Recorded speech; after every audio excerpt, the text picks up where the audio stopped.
So you're saying, Professor Kumar, and I'm deliberately using layman language, that India's GDP calculation is not reliable, it's probably not very credible. Yes. You're, I you're really seriously saying that? yes. So my estimate is that currently the actual GDP is about 48% less than what the official GDP says. 48% less. Yes, because you see, if the That's economy has, almost 50% wrong. yes. So when the government says it's $3.8 trillion, my estimate is it's probably still $2.5 trillion because we are overestimating the unorganized sector, which is actually declining. So therefore, that is building up over a period of time. At the moment, as things stand, how credible, how reliable is the GDP figure we regularly produce? Well, in my opinion, it's no better and no worse than what it was 10 years ago. So it hasn't improved. Data sources haven't improved. We are trying to improve them. The NSO is trying to improve them, right? But we will get the results of those efforts only when the next GDP-based change happens, which is probably next year. So at the moment, what we have is, as you said at the beginning, less than reliable. Yes. What we do know is that for the quarterly GDP estimates, we make a lot of assumptions. We simply don't have quarterly data for most things. Now, when you don't have the data, you have to go by assumptions. You look at past relationship, past trends, and try to do the best you can.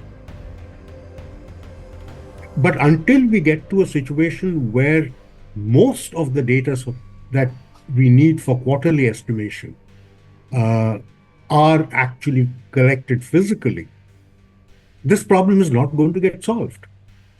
So you're suggesting to me that even though we will make our best effort to tackle the concerns the IMF has pointed out, you don't think they will be fully or even perhaps adequately resolved? Yes. I don't think we can.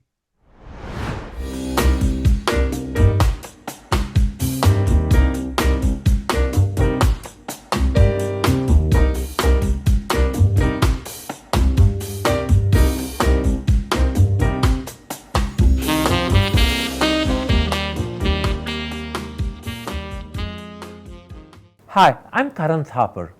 Over the last few years, I hope you've been watching my program, The Interview on the Wire. During that period, I've interviewed doctors, politicians, businessmen, scientists, authors, and even the occasional Nobel laureate. For me, it's been exciting. I hope it's been enjoyable for you. But these, as you know, are tough times, and if this program is going to remain bold, independent, and sometimes even defiant, then I think we need your support. At the end of the day, it's a truism, but editorial independence is best defended by the viewers. So if you would like this program to remain the way it is, forthright, outspoken, and interesting, then would you consider supporting us? All you have to do is to click on the description at the bottom. But more than anything else, I hope you will continue to watch the interview. Your viewership means an awful lot to me.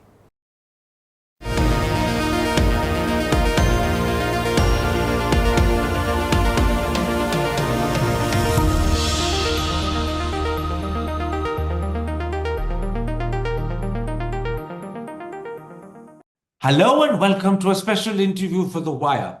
Yesterday, the national accounts data for Q2 was released, and it coincides with some serious concerns expressed by the International Monetary Fund about the way India calculates its data. In fact, the IMF has given India's national account statistics, which include gross domestic product and gross value added, a C grade, which is the second lowest grade. So today we examine the IMF's concerns and ask, how valid are they? And what should we do in response to them? I shall talk to some of India's most highly regarded economists, and my first guest is former Professor of Economics at Jawaharlal Nehru University, Arun Kumar. Professor Kumar, the International Monetary Fund has given India's national account statistics, which include figures such as gross domestic product and gross value added, a C grade, the second lowest grade. Let me start by asking, how much of a concern is this? It's a huge concern. As they say in Hindi, "Der aaye durust aaye." The problems have been mounting. The GDP data actually came under sort of disrepute because the 2011-12 series was actually not accepted by a lot of economists. Even the government did not accept it in the beginning. It set up another committee, and that committee showed that the growth rate during the UPA years was better than the growth rate during the NDA years. So the government did not accept that. Then it asked the Niti Aayog to actually do the calculation, whereas Niti Aayog is not the agency to actually give the GDP series. Nonetheless, the Niti Aayog gave the series and said that during the NDA years, the growth rate was better than during the UPA years. But that was also challenged by the chief economic advisor, former Mr. Subramaniam. He said it's overestimated by 2.5%. Then, came this shocker that during the demonetization, about 300,000 of the 1.8 million companies, they were removed as shell companies, and the data did not change. And then another shocker came when, for the survey of the services sector, they found that 35% of the companies were not where they were listed to be. So in other words, 35% of the remaining companies also were not found to be there. So how was the data accurate? And then came another shocker when the government, did not accept the consumer survey of 2017-18. And then next shocker came when they did not accept the employment data, which showed that unemployment had reached a 45-year high. And then the problem came that the census was not done in 2021. So the data became very old, and the various surveys which depended on the earlier the census figures, they were not reflecting the population change accurately. So there was one after the other since 2011-12. There have been various shocks which have actually questioned the GDP data. Then the big problem that came was that the unorganized sector got hit by the shocks. You had the demonetization shock, which hit the unorganized sector disproportionately hard. Next year came the GST, which was faulty, which hit the unorganized sector. Next year came the non-banking financial companies shock. And finally, the pandemic shock, which again hit the unorganized sector very hard. So the old method of calculating GDP had to be changed 4 times, but it was not even changed once. And therefore, all these projections that are being made are inaccurate. And I think the IMF is reflecting some of this. If I understand you correctly, there are multiple, shockingly multiple reasons why the way data is calculated is inadequate, if not faulty and wrong. Let's focus first on how India calculates its GDP. We use the formal organized sector as a proxy for calculating growth in the informal unorganized sector. But given the informal sector accounts for as much as 45% of GDP, do we really know how the unorganized sector is doing? Or is it just an intelligent guesstimate? So, if you look at the way the GDP is estimated, these are called benchmark estimates. So in a benchmark year, you estimate the ratio between the organized and the unorganized sector, and then you move it every year through some high frequency data.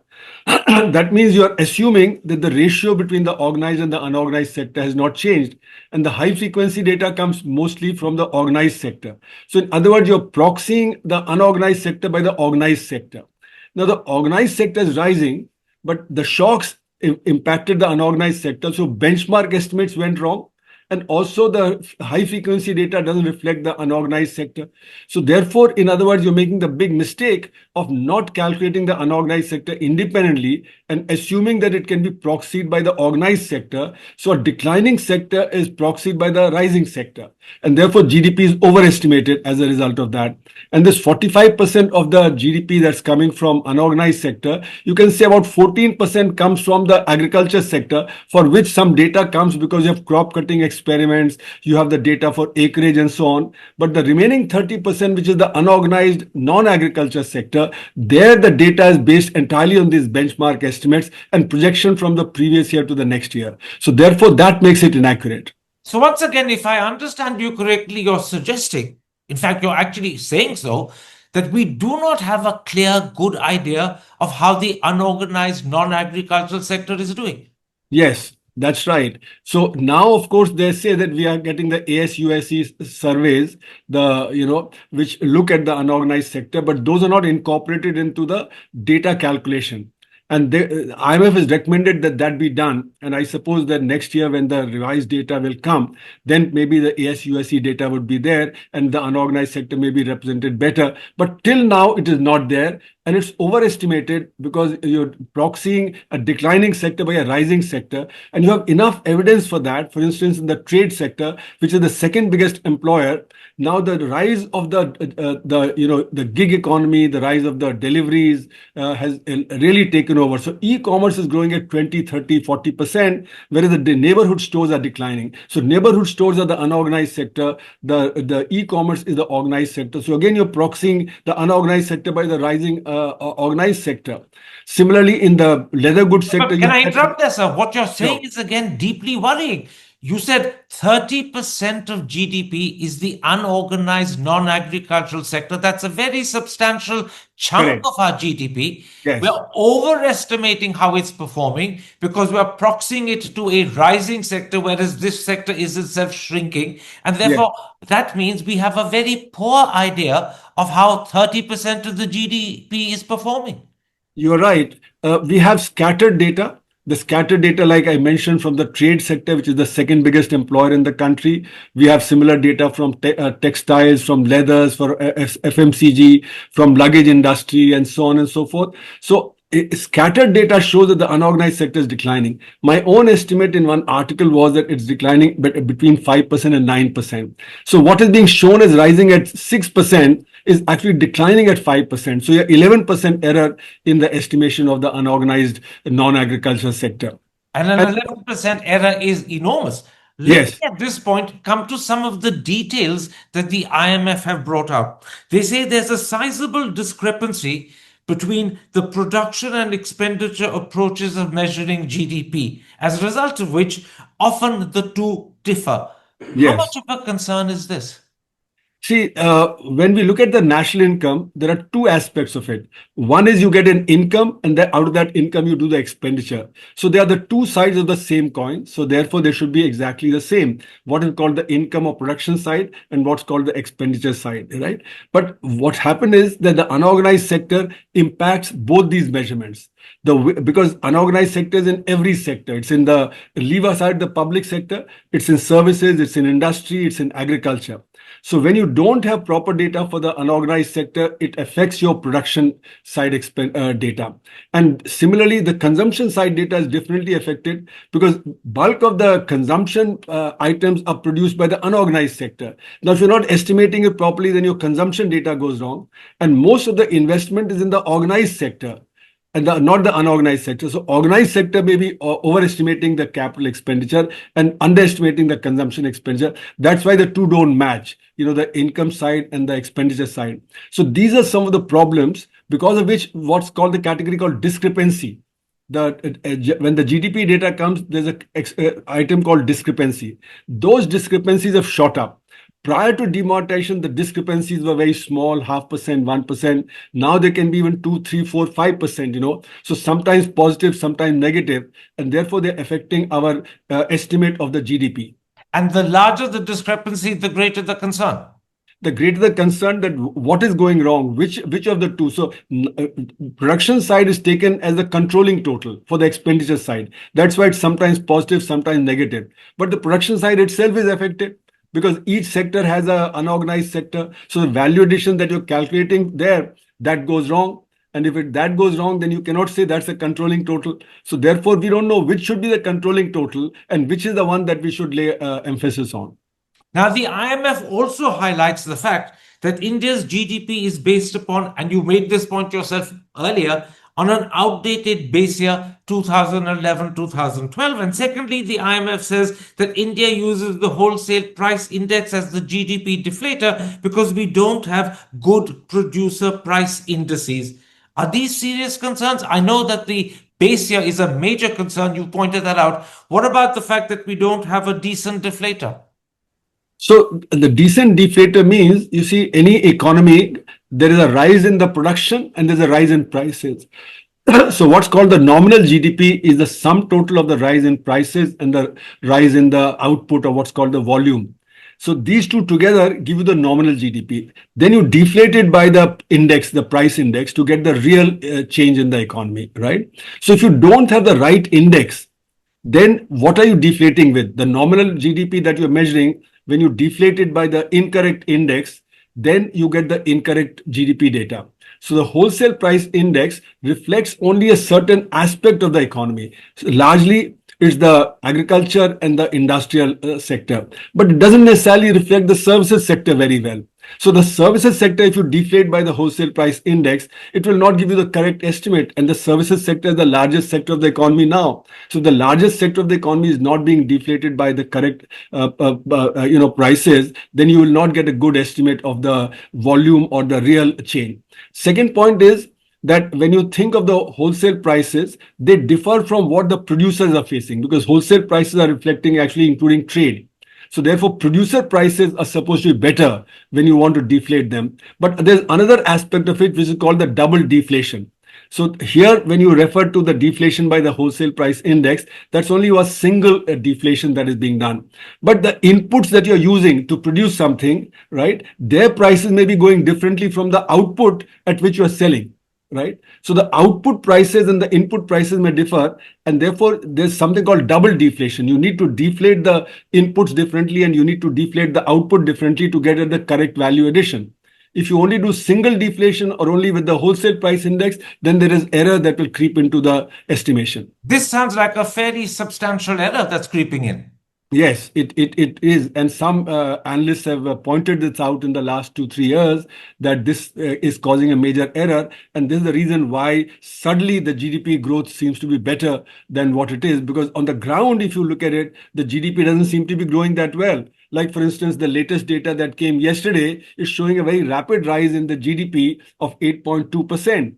But the point is that how is it being projected? And the price index changes very little. And therefore, most of it is being shown as this thing. I'll come to the most recent data in a moment's time. Let me first put to you one more concern that the IMF has highlighted. The IMF says that India lacks seasonally adjusted data, and it calls for improvement of statistical techniques used in the quarterly national accounts data. Do we lack seasonally adjusted data? And is that a concern?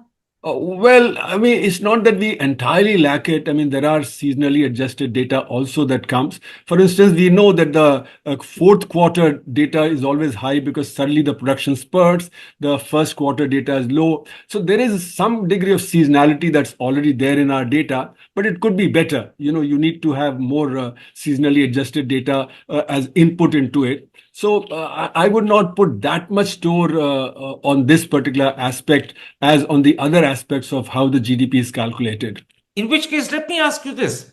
How reliable is our GDP calculation? You've enumerated many problems, the deflator being one of them, the fact that we cannot properly estimate the unorganized sector, which is 30% of GDP if you exclude agriculture, is a second one. So how reliable is our GDP calculation? So I've been arguing that since demonetization, our GDP calculation is becoming less and less reliable. And you can see the demonetization year itself.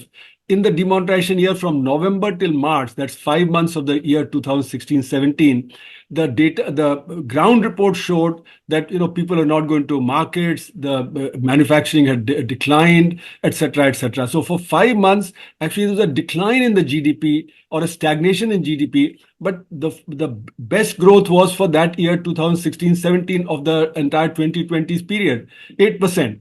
Whereas estimates were that it's actually minus 2%. So in other words, what is minus 2% gets projected as an 8% growth because you're only basing it on the organized sector and you're also basing it on projection from the benchmark year to the next year.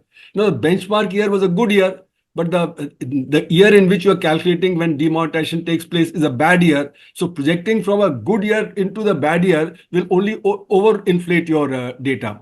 And therefore, it shows that there's an 8 to 10% error possible when there's a shock. And you have one series after another, the shocks. You had demonetization, then the GST, then the NBFC, and then the pandemic. So 4 big shocks mean that the GDP data has been going wrong, because if you project from a good year into a bad year and then project into the next bad year, then again, both will be overestimated. So you're saying... So you're saying, Professor Kumar, and I'm deliberately using layman language, that India's GDP calculation is not reliable. It's probably not very credible. Yes. You're, you're really seriously saying that? Yes. So my estimate is that currently the actual GDP is about 48% less than what the official GDP says. 48% less. Yes, because you see, if the That's economy almost 50% wrong. yes. So when the government says it's $3.8 trillion, my estimate is it's probably still $2.5 trillion because we are overestimating the unorganized sector, which is actually declining. So therefore, that is building up over the period of time. Against this background, let's come to that issue you raised, which I said I would take up later. How real is the 8.2% growth reported yesterday for quarter two? After all, nominal GDP is only 8.7%, and yet we're claiming that real GDP has grown by 8.2%, which suggests inflation is just 0.5%. So how credible is that figure? So the inflation officially has come down, there's no doubt. But we know that in the month of September, sales of large number of goods had stopped because of the GST. So how is it that the rate of growth has accelerated rather than decelerated? And the reason is that you see, again, as I was mentioning, the quarterly data is based on benchmark year and then moved up by the high frequency data. But if you look at the high frequency data, out of the 18 or 19 items that are used for high frequency data, most of them are from the organized sector. They're not from the unorganized sector. And if there are others, high frequency data that are being used, they should be listed. They're not listed in this. So if they're not listed, we have to go by this. And if most of them are declining compared to last year's quarter two, then how is it that it has suddenly accelerated as compared to last year? So this is a challenge that was there in quarter one. This is a challenge in quarter two also, that the way that the data is being calculated, the benchmark estimate and the high frequency data used to move the data, both present a problem. So the truth is, you don't believe the 8.2% figure for quarter two? Correct. What do you think it should be? Well, I haven't re-estimated it. I would have to re-estimate it, but certainly not accelerated over the last year's Q2 data. And last year also the data had the similar problem. So last year was 5.6%. Correct. But that also had similar problems to what it is that, you don't get the unorganized sector data. You're moving the data based on the previous year and the high frequency data, etc. So my thing is that, the economy, if you take the pluses and the minuses, it declined during demonetization, it declined during the period of pandemic, and then accelerated the year after. The economy on an average has not grown at more than 2.5%. Whereas the government says it has grown at 6.5% to 7%. So there's a 4% overestimate that is going on all the time because of the methodology. So in a nutshell, you're saying that the actual growth rate for quarter two should be somewhere in the region of 5.6, 6.5, somewhere in that region percent, rather than the 8.2% reported yesterday. I would not even go to the extent of 5.6%, because if the unorganized sector is being overestimated by some like 8-9%, and then you apply that to 30% of the thing, then it'll be down by at least 3.5%. So it'll be closer to 5% or 4.5%. But again, as I said, I'd have to look at it at the data, because even some agriculture experts say that even the agriculture data is incorrect. So one would have to see what is the problem. And for that, you can see 3 years back, when the government said that there was a record production of wheat and rice, actually they had to ban the export, and then they had to reduce the stock holding. Now, if the production was a record, why would prices rise in spite of exports being banned and in spite of, stock holding being limited? So some agriculture experts say that even the agriculture data is incorrect. It's overestimating some of the things. Let's move from GDP to the consumer price index. The IMF also comments about that. Now, the consumer price index is India's main measure of inflation, and the IMF has given India a B grade, which means it's broadly adequate for surveillance. In this case, should we be pleased with the B grade? You said that the C grade overall was a huge concern, but specifically for the consumer price index, is the B grade something we should be pleased with, or should we be sorry that we haven't got an A grade? Well, B grade is sort of okay, because they say for surveillance purposes, this is sort of okay, could be better. But my concern about the consumer price index is the following. Consumer price index is measured as a basket of consumption. And that basket of consumption varies for the poor, for the middle class, and for the rich. So we cannot have just one consumption basket reflecting the reality of what the poor are consuming or what the well-offs are consuming. And especially given the GST has reduced the prices of a lot of consumer durables, but most of the consumer durables are not, consumed by those who are poor. So 90% will not buy cars. They would not buy other such big items on which prices have come down. So therefore, this GST has reflected a decline in the organized sector prices, but not the unorganized sector prices. And therefore, the impact of this GST cut on the consumer price index would be different for the poor and different from the well-off sections. So my concern would be not just monitoring, but in terms of what it means for the people of India. Well, in fact, the IMF has made that point as well. The IMF says that the India's CPI basket, and I'm quoting now, fails to accurately represent current spending habits. Let me ask you for the audience, how large, how significant is that failure?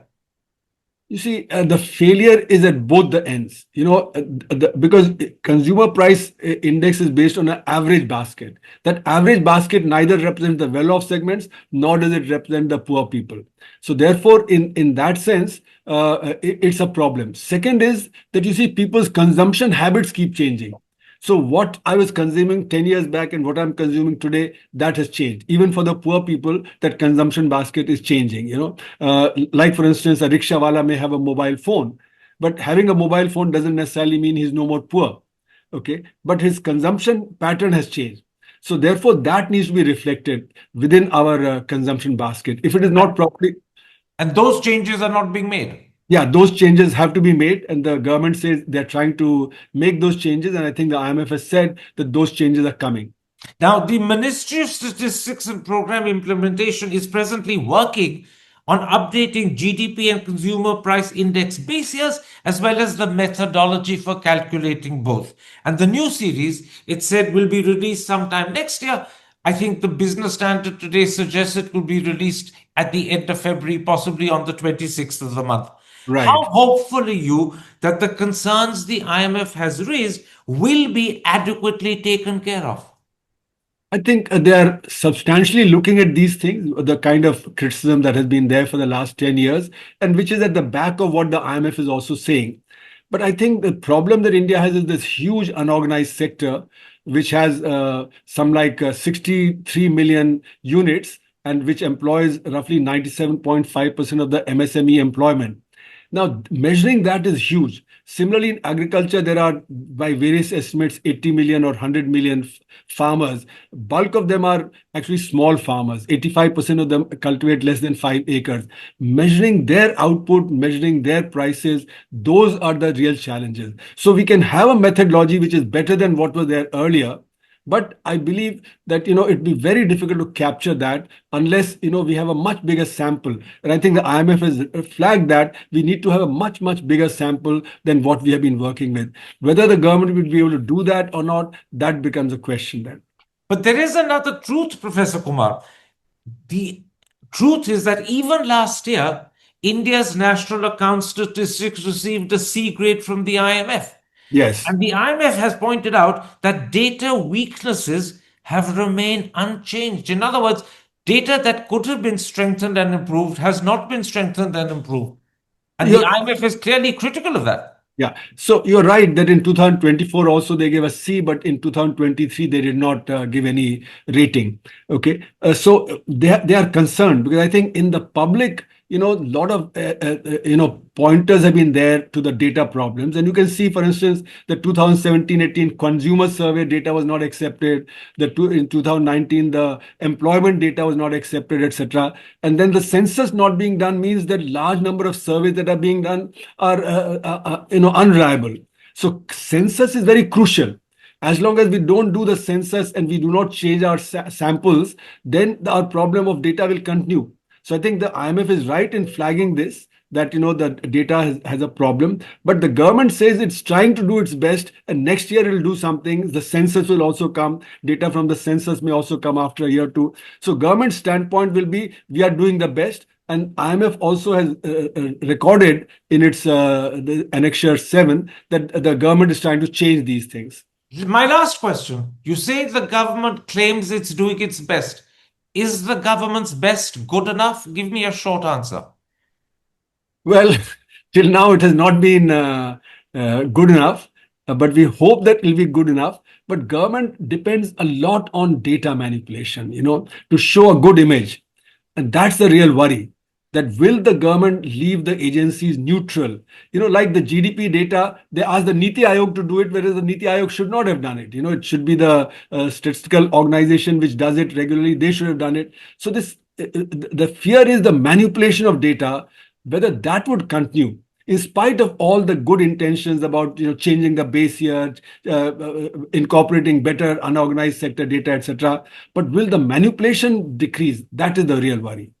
Professor Kumar, you've made that point very clearly. The real danger lies in the government's desire to manipulate data and present it in a way that looks much better than the actual reality. I thank you for the time you've given me. Take care. Stay safe. Thank you. Thank you for having me. Hi, I'm Karan Thapar. Over the last few years, I hope you've been watching my program, The Interview on the Wire. During that period, I've interviewed doctors, politicians, businessmen, scientists, authors, and even the occasional Nobel laureate. For me, it's been exciting. I hope it's been enjoyable for you. But these, as you know, are tough times, and if this program is going to remain bold, independent, and sometimes even defiant, then I think we need your support.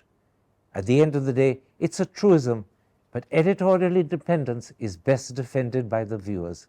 So if you would like this program to remain the way it is, forthright, outspoken, and interesting, then would you consider supporting us? All you have to do is to click on the description at the bottom. But more than anything else, I hope you will continue to watch the interview.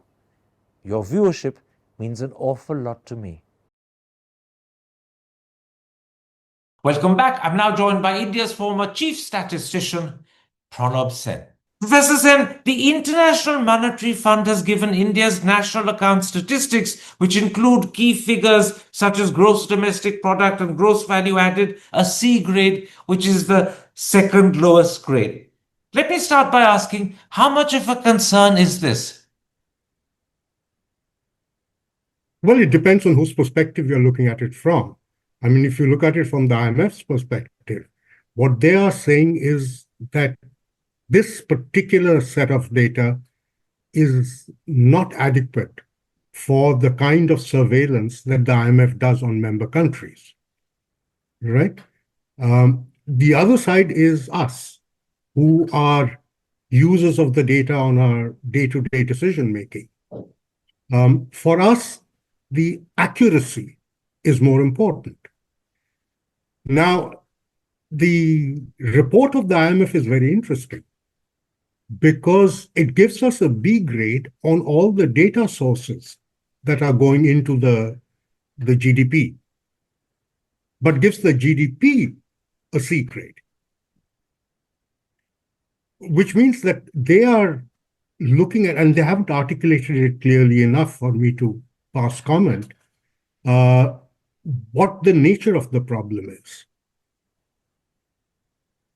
But nonetheless, a C grade is the second lowest grade. Should that be a matter of concern for the world's biggest democracy? Well, this is the thing, which is that they are saying for surveillance, which means that IMF monitors what we do and how our policies are playing through the economic system. That's what the data is used for by the IMF. And I think what they are saying, in effect, is that the data that's provided doesn't give them enough confidence that the changes that are happening in the economy are being picked up at adequate intervals. And how serious is that?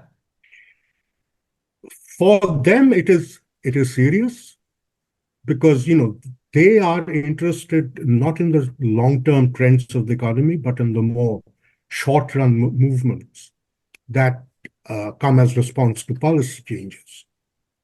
So that may be a source of concern, but I have not been able to understand what the heart of the concern is. Let's first focus on how India calculates its GDP, because there, as you pointed out, the IMF has given India a C grade. Now, as you know, we use the formal organized sector as a proxy for calculating growth in the informal unorganized sector.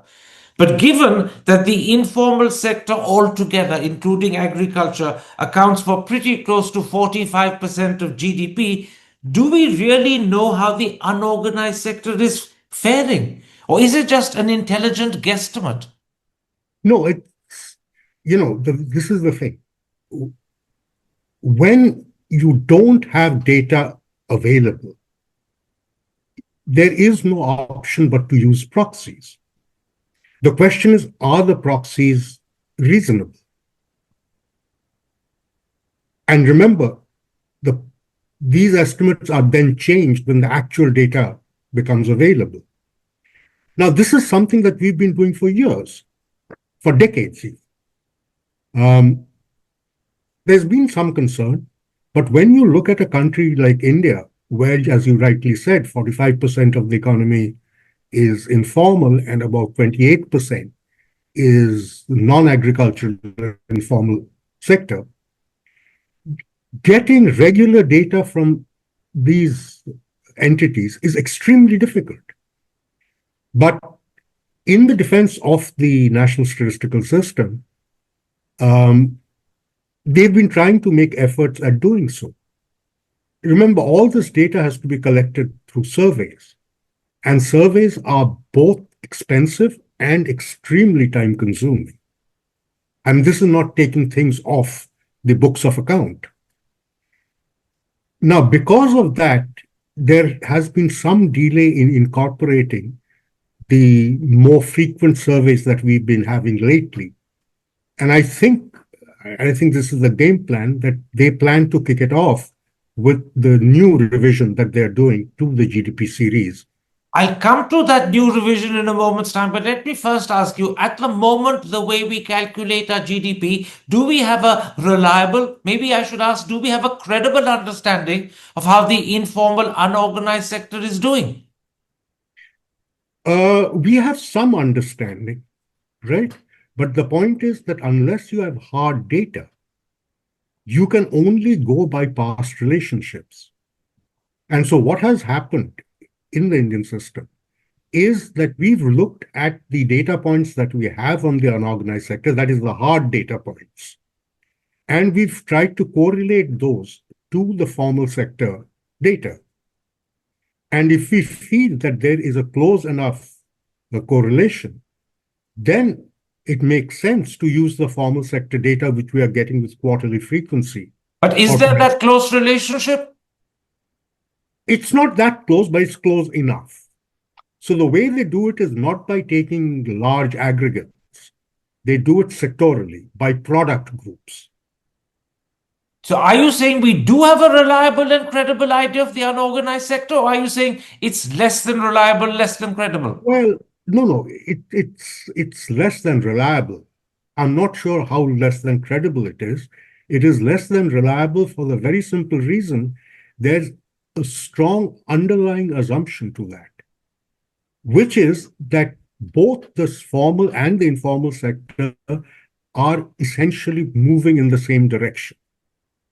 Not perhaps by the same degree, but the same direction. That's the key assumption. But if you and does the assumption hold? Now that is where the problem crops up. If we have reason to believe that they've moved in opposite directions, then what would end up happening? You would be either overestimating or underestimating the unorganized sector. And after demonetization, after GST, after the pandemic, just to take those three, are the organized and the unorganized sector moving in the same direction, or are they experiencing very different results? No, in fact, you're absolutely right. Those three shocks led to a situation where they were moving in opposite directions. That is, the unorganized sector was diminishing, and the space that was being vacated, the market space that was being vacated, was being taken over by the corporates. So the corporates were expanding rapidly, and the unorganized sector was shrinking. In those circumstances, Wait, Karan, the story doesn't end there. This has reversed over the last couple of years. That is, once the effects of the lockdown have gone, now there is evidence that the unorganized sector is starting to bounce back and grow. So we have had a blip in the middle. Now, whether that's enough to damn the entire exercise is moot. but you're saying two very interesting things. There were several years when in fact we were probably overestimating the unorganized sector because we used the organized sector as a proxy, and we were doing so at a time when the unorganized sector was diminishing while the organized sector, the corporate sector, was growing. So there were years when we were overestimating the unorganized sector. Now you believe they are back in kilter. Well, I'm not sure they're back in kilter, but they're moving back towards kilter. So even now we are overestimating the unorganized sector. We could be overestimating the unorganized, yes. So the IMF's concern about the overall GDP figure therefore must be a correct concern. We're overestimating it. Well, yes, but the solutions are not obvious. Because the only way you can correct it is to do away with the assumption that the informal sector behaves roughly like the formal sector. But it's not. Which means you have to be able to get independent data. Which we don't have. Which we do have now. Now we are doing annual surveys. So we still won't get it at on a quarterly measure perhaps, but maybe we could sometime do that as well. But we'd certainly have annual data. Let's come to some of the other concerns the IMF has with our GDP calculation before I ask you the key question: how credible is the GDP figure we produce? The first concern the IMF has is it says there are sizable discrepancies between the production and expenditure approaches of measuring GDP, as a result of which the two often differ. How much of a concern is that? That is a concern. And again, Karan, let me try and give you a sense of where the problem lies. The problem essentially lies in prices. So if you think of the production approach measure, those are supposed to be measured from the point of view of the producer. How much is the producer getting? Right? The expenditure side is how much are those who are spending money, how much are they paying? Now, the difference between these two is that the prices are very different. So, for instance, if you're looking at consumers, you would use the consumer price index, because that's what people are paying. But consumer price index is not what the producer is getting. So for that, you need what's called a producer's price index, which we do not have. So the concern over prices is a legitimate concern. And this is a concern we've been aware of for decades. We've made several attempts to collect data on producer prices. But here's the problem, which is no producer, particularly in the formal sector, is willing to give you the price he or she gets. They treat that as highly confidential. And we've been banging our heads against a brick wall trying to get that information. Apparently, the NSO is trying yet another time to get hold of that data, and I wish them all luck. You're suggesting that it's in a sense an unsolvable or irresolvable problem, but nonetheless, the problem of it is not, Karan. It is not an irresolvable problem. in the Statistics Act, National Statistics Act, we have a provision where we can coerce the corporates into giving us this information. Why isn't it used? We prefer not to. We prefer that it be voluntary. But it's rather not than coming to coercive. us. The Well, details it's we not want are coming, not and that's coming. the problem. In the developed countries, it is not voluntary at all. It is mandatory, and there are severe penalties. Now, we too have penalties, but to the best of my knowledge, this particular provision of the Statistics Act has never been invoked in India. Which means that the discrepancies between the production and expenditure approaches of measuring GDP remain, and those are And will serious remain. serious discrepancies. Yes, there are serious discrepancies, and they've gone up and down. Now, the IMF also highlights the fact that India's GDP is based on an outdated base year, 2011 2012, and secondly, that India uses the wholesale price index as the GDP deflator because we don't have good producer price indices. Absolutely. These, I take it, are serious concerns. On both counts, the IMF is absolutely right. We have delayed changing the base year for far too long. And as I already mentioned, we haven't been able to get the producers' prices at all. So these are serious concerns. Which is a serious concern. But, in a sense, what I think the IMF is hinting at is please invoke the penal provisions of the Statistics Act.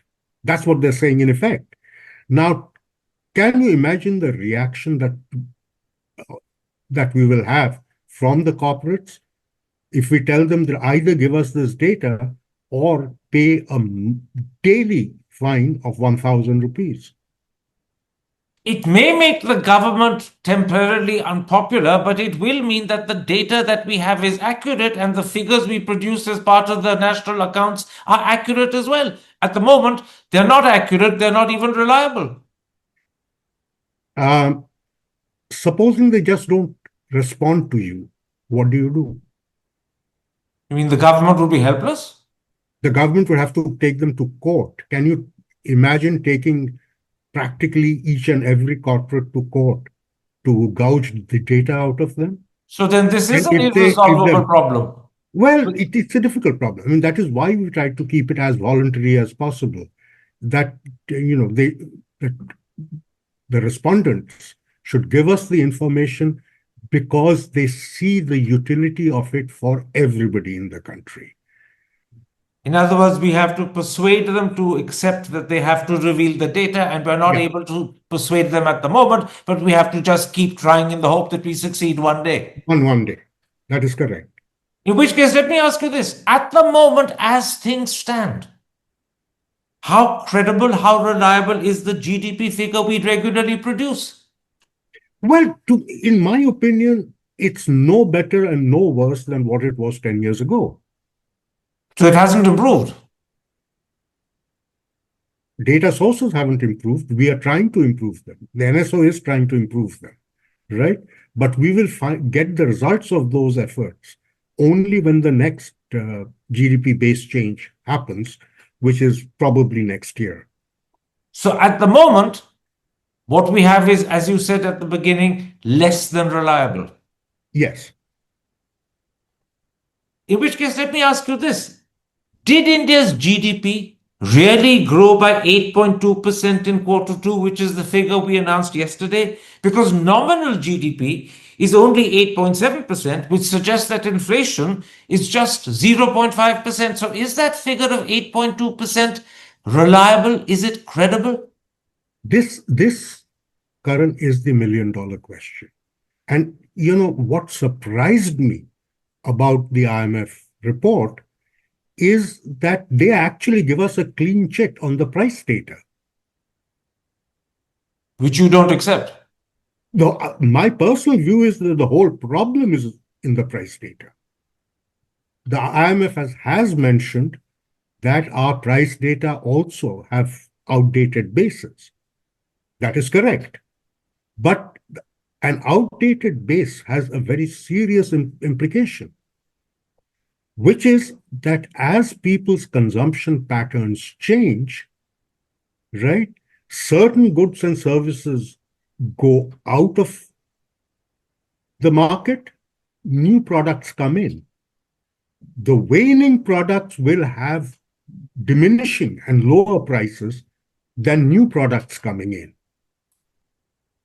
So we are measuring a lot of products whose prices are probably on the way down because those products are probably being phased out. So what's the answer to my question then, Professor Sen? Do you believe The answer to your question is simple. The answer is simple, which is in principle, we have agreed to revise our price indices every 5 years, which we haven't done. So is that 8.2% growth figure for quarter two credible and reliable, or do you have serious doubts about it? Well, it depends on the prices, right? Now, if you think about it, we know what the consumer price index has been saying. The consumer price index has essentially been saying that the prices are extremely low. And 0.5%, no, it's not as low as that. But what seems to be missed out here is the fact that the low inflation that we've experienced in the recent past has essentially been driven by falling agricultural prices. The prices, so what's called the core sector, there the inflation is about 4%. Not 0.5. It's not 0.5. That 0.5 is coming essentially from agriculture, where you've had negative inflation. But you're suggesting to me, therefore, you have serious reservations about accepting the 8.2% figure because that's based upon a deflator of 0.5%. Yes. So here's the interesting thing, which is agriculture prices have been falling. But look at what the growth rate of GDP, of agriculture in GDP is. It's only 3.5%, 3.6%. Okay? So that negative, now we are used to a growth rate of about 3%, but a negative price index should have pushed that up to 7 or 8. And it hasn't. Manufacturing has gone up. Okay. So I will then, for the sake of the audience, underline something that you do have serious reservations about accepting the 8.2% growth figure for quarter two announced yesterday, because it's based upon a deflator of 0.5%, which may be true of agriculture, but you don't believe it's true of the rest of the economy. That's right. Now, let's come to the consumer price index, because the IMF has also commented upon India's CPI, which is, of course, India's main measure of inflation. The IMF, in this instance, has given the CPI a B grade and said that it means broadly adequate for surveillance. Yeah. In this instance, should we be pleased or should we be disappointed we haven't qualified for an A grade? Well, it would be a little difficult to qualify for an A grade until and unless you met your own specified time limits of revising it every 5 years, which we have not done.